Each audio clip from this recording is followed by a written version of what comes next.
Hello, and welcome to the Futurebuild Podcast, where we explore the innovations shaping the built environment. I'm your host, Martin Hurn, Event Director at Futurebuild, and today we're excited to welcome Paul Rogers, who is the National Decarbonisation Manager at CLC Group and also the Chair of the National Home Decarbonisation Group's Innovation Working Group. Now, Paul is deeply involved in driving forward new ideas and solutions within the retrofit and decarbonisation sectors. And in this episode, I'm extremely excited to say we are launching the Big Retrofit Challenge. Now, this is an exciting competition aimed at supporting innovators in bringing their solutions to market. We're going to talk to Paul about his work with the CLC Group, his role with the NHDG Innovation Working Group, and the opportunities and the challenges faced by SMEs entering the built environment. Paul, massive thanks for coming on the podcast. We've got quite a big announcement to make today and launch quite an exciting competition. But before we delve into that, I wanted to talk to you a little bit about your career. You've lived bringing innovation and new innovations, firsthand, and also your role at CLC Group now as National Decarbonisation. Yeah, thank you. Yes, my background originally becoming a heating and gas engineer, and was working in that industry for probably the best part of 20 years. Then got kind of separated out into the industrial sector, kind of dealing with large plants, processing plants. And then I kind of came across a challenge with a client where they were trying to find a way of segregating out a fraction of glass. It was going into landfill by thousands of tons, and there was no technology around at that time that could separate it. In my background with ion exchange, reverse osmosis, I'd seen similar particles that hit each other and separated in different directions. The long and the short of it, I ended up creating a machine that could separate particles of similar density based upon their aerodynamic structure. So we had a laboratory in the University of Southampton, and I was lucky enough to receive an Innovation UK grant, which then paid for a real live trial of my machinery, which went in at the time, which was the UK's largest glass plant, processing plant. And what we're doing, obviously, with the NHDG and the Big Retrofit Challenge is giving the opportunity for new innovators the ability to not only find a way to get into the industry, but also what I found was probably more important was actually being able to actually test my equipment full scale live, gave that validation that it did actually work. Prototypes and concepts will only take you so far. To be able to be put in the real world, then actually that makes a difference. So with the NHDG, so I'm obviously chair of the Innovation Working Group at the NHDG, we have got an opportunity where our members, which is about sort of 25, 26 members, we can take that innovation, that innovative idea, that clever service, and actually put it into a real scenario where it will be engaging with residents, it will be decarbonising or finding ways of making the property more efficient. So before we delve into the challenge, for those people that are listening and don't know what the NHDG is, who are they? And so you've said about 25 members. Yeah.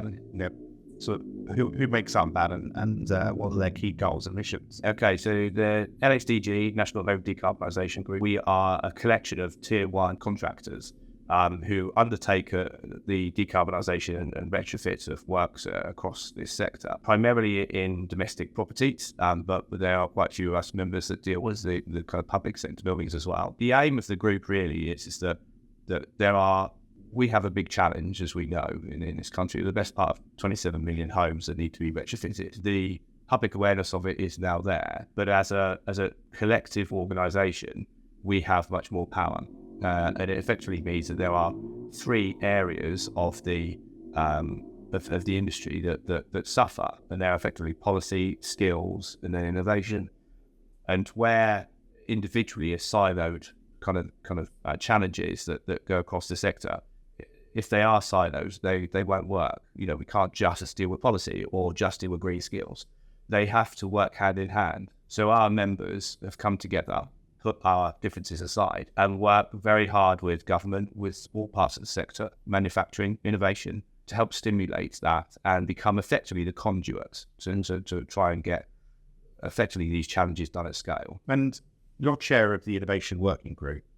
Tell us a little bit about that, maybe some of the, what innovation means to that working group, maybe some of the challenges that you're looking to solve for new innovation? Yeah, it's a good point. I mean, it's great being involved in innovation. It's interesting when we look at policy and green skills, there is an ability to be able to shift policy, influence it maybe. There's also an opportunity for green skills to be trained up.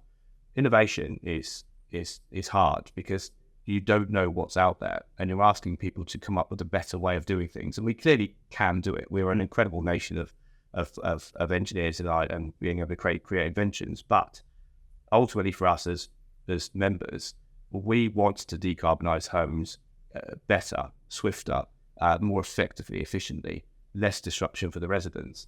So the big retrofit challenge is here, not if we think just for technology, which sometimes in innovation seems to get kind of pigeonholed. If we look at innovation, it could be a new way of residents engaging with us as contractors to make the journey a lot easier. So our aim really is to bring to the fold new, clever ways, methods of being able to decarbonise retrofit properties. We can put them and showcase them in our current contracts that we've got to see whether they work. And the aim really is that after we've undertaken maybe some pilots and winners select an opportunity to pilot some of these technologies, I would envisage that our members don't want to let them go. I have a feeling that they'll probably go, that's a great idea, I want more. So that's the primary aim with that, really. So that's quite a nice link into actually talking a little bit about what we're launching. And this is a collaboration between Futurebuild, pleased to say, the NHDG and Innovate UK. And we're launching the Big Retrofit Challenge. Tell us a little bit about it. You've sort of given some information already, but it'd be great to sort of for those people out there going, well, what is it? How do I get involved? Tell us sort of the top line. Right. So effectively, we've got an opportunity at Futurebuild at the Expo for March, where there's an opportunity where applicants can submit their ideas, their innovation, their services that they seem to feel will assist in the decarbonisation of properties or buildings. It's fundamental for us to find these new ideas. And as a result of that, there will be the opportunity for 6 winners to be able to get in front of our members effectively. It's a bit like having a shelf in a supermarket. There's an opportunity where a shelf is there. You can put your product or your service on it. Us as tier 1 contractors can look at it, play with it, fiddle with it, see if it breaks. Residents can toy with it and actually showcase that technology in real time. And then as a result of that, we can then help nurture, if we can, their product or service to see whether it is going to make a difference ultimately. So that's the idea of the challenge, is to be the conduit for more innovation in this sector. So, going back to your sort of previous career when you were a startup with an idea, this would have been an amazing opportunity. Talk about some of those barriers to getting specified or getting that innovation into the market that you had back around there. Because I feel that this challenge is actually for that lucky 6 or however many get come out of this. It's a great opportunity. It is. I mean, when you first have an idea, you don't know whether it's going to work. Funding is a big problem. It's trying to find a way of financing a concept or a prototype. But after you've kind of gone down that road and you've done your research online and you're ultimately testing to see whether there's a competitor out there, well, effectively whether you're inventing something that's all out there. But when you're at that point and you think, okay, there's a USP to this, we get a patent on it. Ultimately, it's closed doors after that. It's like, how do you get in to the industry, to the sector? And for me, I was effectively kind of studying the trajectory of the industry. Mine was disruptive technology, so I had quite a lot of pushback at the time. It took about 2 years before it was then accepted as the norm to be able to undertake that level of processing. The innovators that we're going to have with this competition are going to be finding the same challenges, and ultimately they can behind the scenes do an awful lot of homework. They can get their products almost perfect, but ultimately we need to test them, and this really is a fabulous opportunity. So for me, I was working with Viridor, Penn Group. We had an opportunity to put my technology into the largest at the time glass plant in the UK, and with Innovate UK's support, that was wonderful. In the situation we're in here with this competition, it's better because we've got a whole group of tier 1 contractors who are delivering this work. Best part for wave 3 now, 1.2, 1.3 billion pounds. At scale to decarbonise and retrofit, we need clever people with clever ideas. So I'm quite looking forward to it, really. And the name, the Big Retrofit Challenge, we have got a big challenge. It's quite broad as well, isn't it? And I suppose what would be great to hear is maybe putting your CLC Group hat on as well, is what are sort of some of the key challenges you're finding in decarbonisation, especially on a retrofit and at scale, that you're hoping to find some solutions to? That's a good question. I think probably over the last kind of 4 years now, I suppose, since retrofit's really been doing well, ever since the Each Home Couch Review came out, we've got a standard, the PAS 2013-35 standard. That dictates, that's the kind of embryo of where we are, really. For us at CLC Group, we have challenges where it's all very well having local authorities or social housing providers or public sector clients that have stock, have buildings, infrastructure that needs to be retrofitted. But ultimately, until we get into those properties and undertake those surveys, we don't really know what it's like. There could be quite a lot of data right at the start of the project, but ultimately, by the time we've undertaken our surveys, the stock has changed. Now, we are restricted by the age of the buildings, traditional build properties. I would say there's been quite a lot of low-hanging fruit that's been retrofitted over the last 5 years. Now we're getting to some of the difficult bits. So traditional build properties, the archetypes are beautiful on the outside, but they're a bit of a challenge to them, try and make wall. Difficulties with internal wall insulation, which is very disruptive for the residents. There's high levels of thermal bridging issues that could occur. So for us at CLC, we work tightly with the clients, we work tightly with the residents. We can't do it without the residents' input. So for us, really, it's a synergy, it's a partnership between all of our parties, really, to make sure that we retrofit properties properly. And so we're looking for solutions that can span fabric approaches, low carbon heating. Yeah. Good. Is there other particular sort of technology types that you're looking for? Yeah, I mean, again, that's the lovely bit with innovation. We might see something where none of us have evolved.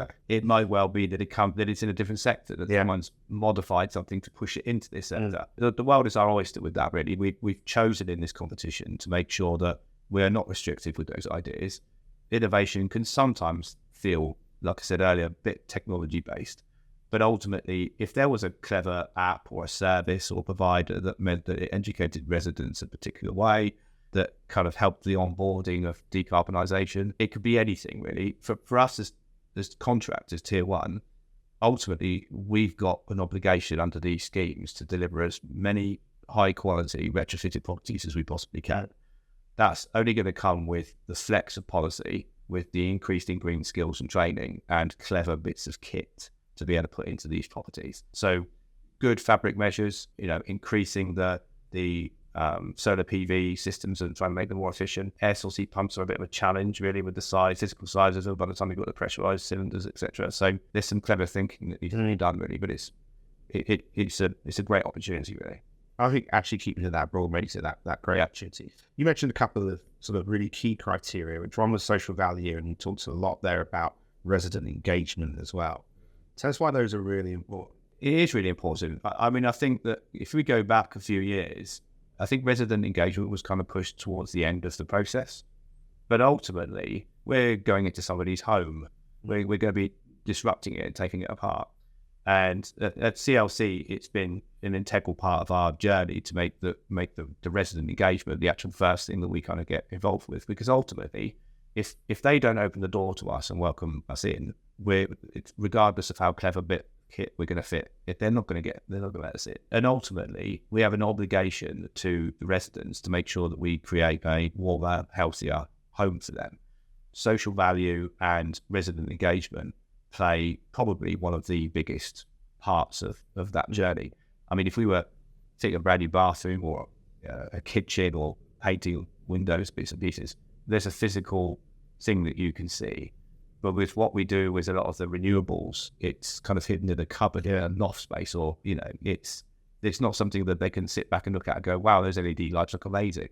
I mean, it is sometimes a bit of a challenge to try and get the buy-in. So that's why it's vitally important with that journey. It shouldn't be discounted at all. And the NHDG and the innovation working groups have been going for some time. Can you maybe tell us about some innovations maybe that have come through that and have been specified, just to give people a flavour of, maybe some of the successful things that have been specified in the past? Yeah, I mean, we are finding it's a little bit led by manufacturers. So ultimately, we're finding new products that are appearing on the market, EWI systems that have got clever systems that make the longevity of the EWI a lot longer. There's tech-based systems that I've seen recently that we were looking at testing, which is using thermal imaging cameras to effectively kind of try and understand the value loss within a building. So they're very good, very clever pieces of equipment. But one of the challenges we've got is trying to implement them on scale and trying to validate that what we're doing is going to work. So it's sometimes a bit of a challenge because our remit is dictated to by the standards, so PAS 2030 and 35. That can sometimes, I wouldn't say hinder us, but it can sometimes restrict us with some bits. However, with what we're doing with the Big Retrofit Challenge, that will be undertaking, the pilots will be undertaken outside of that on the same project. So it won't hinder us from that perspective. And there'll be probably people listening to this going, well, I've got an innovation, but I've been banging on the door on tier one contractors and I just can't get through. So why is that, and why do we need something like the Big Retrofit Challenge? Yeah, that is a good question. It is difficult. I mean, it's you might have a fabulous idea, but nobody's listening. Yeah. I can't really understand why it doesn't necessarily happen, but sometimes it's trying to understand how it slots into the process. Because sometimes for us to be able to undertake a pilot, it means taking away something to replace it with that item.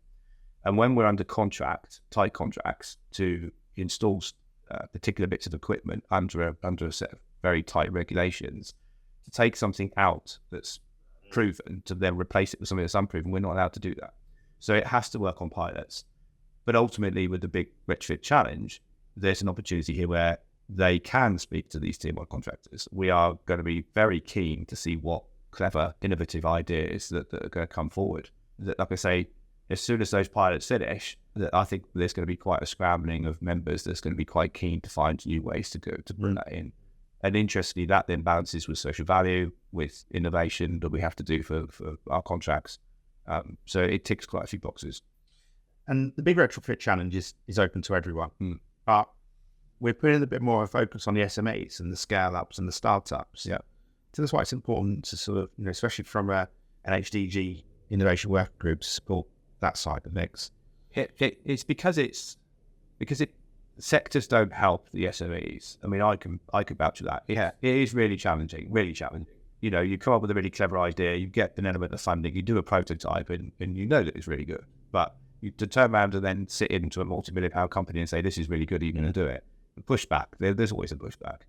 So it's keen, well, we are keen. We want to make sure with this competition and as part of the NHDG that we give the opportunity for these new innovative ideas to come to fruition. And ultimately, there's a point at which if the inventor is looking at trying to release this product onto the market, it might not necessarily hit one market. It might be designed to run over 2 or 3. And that exposure means that the NHDG members can grab that quite quickly and actually see whether we can apply it. So effectively, we're kind of helping them mold the product to the industry, taking into consideration social value, taking into consideration residents' needs. If with an SME, they are at the early stages of that and they've got a validated product that works well, we can help them bring it into the market. What we don't want them to do is to go down an avenue that goes into the food sector that actually now it's gone so far down that road that we can't bring it back. So that's what we want to do, is just find those little sparks and see if we can bring it into the industry. I think that's one of the key goals of this competition, isn't it? Is really to sort of help those innovators, help those startups and scale-ups, and get it into a pilot project and then ultimately help it scale. Yeah. Scale of opportunity here is huge. It's massive. I mean, it is massive. I mean, it's, it's a bit like looking at a laptop. We're not here to invent a laptop. We're here to find the Pentium processor. The laptop can't run without it. It's innovation, regardless of what our applicants are going to put forward. They are a very important cog in a very large set of wheels. We're only as strong as the weakest one. So ultimately, if we find these clever ideas and we can bring them in, we need to have loads of Big Retrofit challenges. We need to have loads. I'm really hoping that this is going to really take off and we'll have another one next year. I would like it that we can find ways. When I was doing my patterns, then I had a green channel that I could go through because it was sustainable. I'd like to see that from certification side, the Rammer sort of side. So I want it to be that if we have very clever ideas that are brought to the fold, the NHDG are trying to bring together the policy, the skills and the innovation to help the sector streamline and become that conduit, be able to retrofit at scale.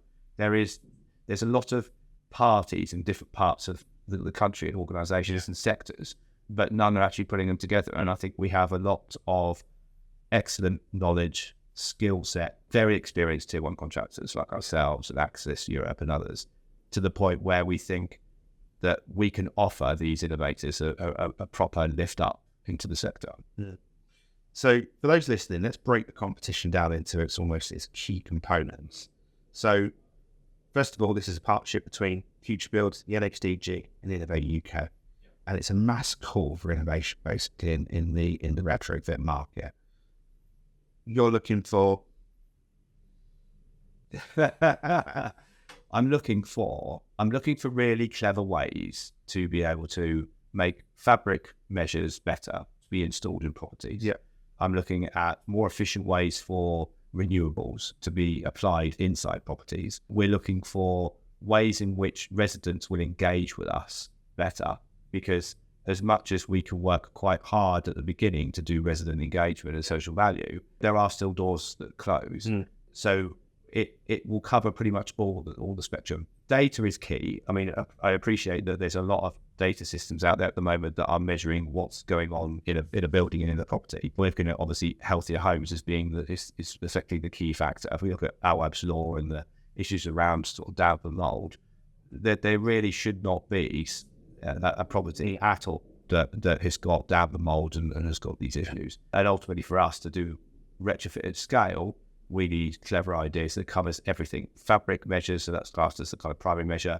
Renewables, which is classed as the secondary measures. Really clever ventilation systems, monitoring systems. They all go hand in hand to make a nice, healthy home. brilliant. And if they've got those, they've got from now until 28th of November. It's open for. Very pleased to be partnered with Innovate UK that are running the entry process and will be helping on the shortlist as well with the NHDV working group. So you'll be reviewing every single entry here. Yes, I love it. So yes, I will be. There'll be quite a lot of late nights. So yes, I'll be reading every page, every sentence.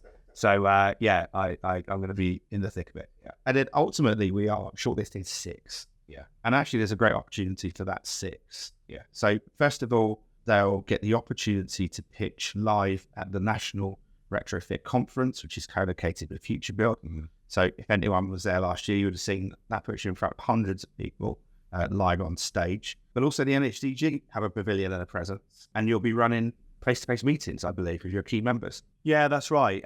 All our members are really keen to meet the applicants. There's an opportunity where the applicants can sit and chat and talk to our members. There's a lot from both sides that could be learned with this. I would say with regards to any of the applicants, look at our industry, look at actually the struggles that we have got. It's very well documented. You can see the challenges online all the time. Look at seeing how you can tailor your clever bit of kit into our world. You know, can it fit it? Don't be too concerned that if it doesn't, because we all have with innovation, there's always a challenge and something doesn't quite work. Ultimately, we understand the end goal. We can see where you're going with this. But it's a fabulous opportunity to sit down with us. And both parties may well find that there's a bit of movement on either side to accommodate new innovation. Yeah. Certainly disruptive innovation. We can't just sit and think this is the way things have to be done. We are completely open-minded. Brilliant. And then for those 6, they also almost get sort of fast-tracked into conversations there, don't they, into potential pilot projects, which is the big thing. Yeah, it is the big thing. It's like having kind of Sainsbury's, Waitrose, Tesco all in the same room. Yeah, ultimately, the 6 winners will have what I would dream of. It is a wonderful opportunity to be able to showcase their innovative idea to all members. So there's an opportunity here that all Tier 1 contractors will be able to sit down and listen and understand what you have got to help us. And then ultimately, from our side, we will be looking at what we can do to help you bring that into the market. And there might be a little bit of a squabble between tier ones trying to work. I was going to ask that. There's sort of like, if there's a massive game changer there, how do you? Yeah, CLC are just number one. You just have to go to CLC or Access. I'll now find that. But ultimately, there will be a big drive. When we see these winners, everybody will. I can assure you, everybody is going to be turning around and going, "I want a piece of that. I want to trial that and see whether that actually works." Because if it does, ultimately, it's a game changer for us and the residents, which is the most important, and obviously the climate, which is what we're trying to work towards. And I personally see this thing, and I think you mentioned it before, as something that can build year after year. The following year we can invite those people back, gone through this process, see how that, have they made it onto a pilot project in that year, what's effective they have. We'll probably have some data and analytics to report on there as well, and then open the call up again for more innovation. Yeah, I agree. It's a melting pot for that side. I mean, when we think now as the Warm Homes Wave 3 that's now just come out, I mean, it's sort of 1.3 billion that's going to run through from 2025 to 2028. So we've got the public sector decarbonisation screening that actually opened yesterday for applications. We've got loads of pilots to actually put this technology into. The dream will be in a year's time when we're sitting down reflecting on case studies of actually what's happened. It may well steer us into a slightly different approach, maybe with to try and help them. But ultimately, the aim is that we have found some very successful ideas, been able to bring them into the market, and we then rolled on to the next clever ideas for the following year. Let's talk about some of those maybe challenges about how do we scale innovation. We've talked a lot as well about skills, and we obviously have an apprenticeship schemes of it within construction, but to really wrap up innovation, we need to almost wrap up green skills as well. Yeah, I agree. I think the statistics are going around that we need something like 1.3 million more operatives in the construction industry, and I think there's a high percentage that are going to be kind of retiring by the time we get to 55. I was talking by the time we get to 2030. I mean, when we think that the average age of a plumbing and heating engineer in this country is 46, and air source heat pumps are not light items, innovation, retrofit in any building needs a workforce, and a very skilled workforce. It is very skilled. So we have to have a big drive with regards to those green skills. I'd like to see the government commit to the apprenticeship side, see if there's a way that we can incentivize the tier one contractors for us to be able to do that. Not in a tax way, but more in a case of, we want to take on more apprentices, but obviously with a lot of the contracts that we're delivering, we need skilled people quite quickly, and then there is just a massive shortage. I'm doing quite a lot of work with the Green Construction Advisory Panel that was set up by Mike Blakely down in Exeter College. That's a fabulous scheme. There's quite a few branches around the country now, but that's primarily creating a format for green skills, that it's integral to the delivery. We won't be able to deliver any of this work at scale unless we've got the right people doing those jobs. But again, it's a fabulous opportunity. Absolutely. So we're looking for innovations really that are, you have transferable skills. You don't have to learn a whole new technology or a whole new sort of way of doing things as well. Yeah, that's it. I mean, a lot of the skills that to undertake a retrofit in a property, they're not skills that are brand new, that have never been done before. They are an adaptation of what somebody's already doing. It could be technology based, it could be fabric based, but it does cover all aspects. It's kind of not just the construction bit, it's also in administrative areas as well, technology based. But yeah, there's really no sector that can't be used or utilized to be able to feed the green skills section of it. The only challenge that we get at the moment, while I was kind of helped with a paper with the Centre for Social Justice, and that was that better insulation and skills across the country. There is a geographical problem in this country with regards to where the skills are and how they're kind of allocated, and that kind of level playing field needs to be changed. So it's another part of the journey, really. Look, I think the Big Retrofit challenge is going to have a huge impact on the industry, and I think this is an important almost first step to highlighting new innovation. I almost wanted to sort of wrap up the podcast with a few questions. Maybe about, I feel personally, I think especially the retrofit space, but construction industry is an exciting area of innovation at the moment. What's maybe some of the things that excites you most about the future of home decarbonisation and retrofit? When I did my plumbing apprenticeship, which was a long time ago, I was sitting solar thermal, ground source heat pumps, etc. We always knew in the construction industry that the renewable sector and fabric side was going to be required. it's taken a long time for that to be recognised, and a climate emergency seems to be the stimulant here, rightfully so. The industry is on a great trajectory if it can get its act together, if with the likes of the support, the power of the NSDG to influence and change policy, to improve green skills, and then clever ideas from the Big Retrofit Challenge. Put those together and the industry will welcome it with open arms. I love construction. I love working in buildings. And at CLC, we are, as a construction company, or kind of like a kind of maintenance provider, we have no problems in taking a building apart, right the way back through to the bare walls, and then rebuilding it back again. Putting in energy efficient measures is not difficult. It's part of our job. We just want very clever ideas to make that journey a lot easier. It's brilliant, Paul. I'm really excited about the launch of this. I think I'm going to finish with one question for you, which is, what's your vision for the future of innovation in the built environment? That's a big question. Yeah, I agree.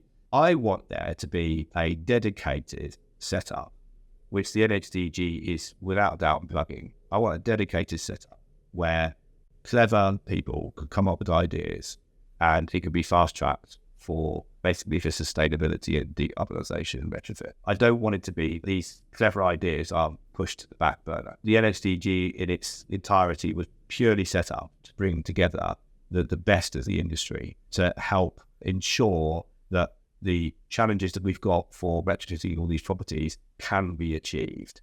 And all our members, regardless of what, we're in competition almost weekly and daily in some aspects, but I really enjoy the working groups where we all sit around a table, we're all sharing ideas with each other for the greater good of the cause of what we're trying to achieve. So yeah, I'm quite looking forward to the road ahead with me. Thank you, Paul. And if you're listening to this and you want to give Paul quite a lot of bedtime reading, please enter the Big Retrofit Challenge, because this is an amazing opportunity. It is great. You're gonna love it. It's gonna be a great event. And we'll see it live at Futurebuild as well in March 2025. Yeah, can't wait. Lovely. Thank you, Paul. Thank you, Martin.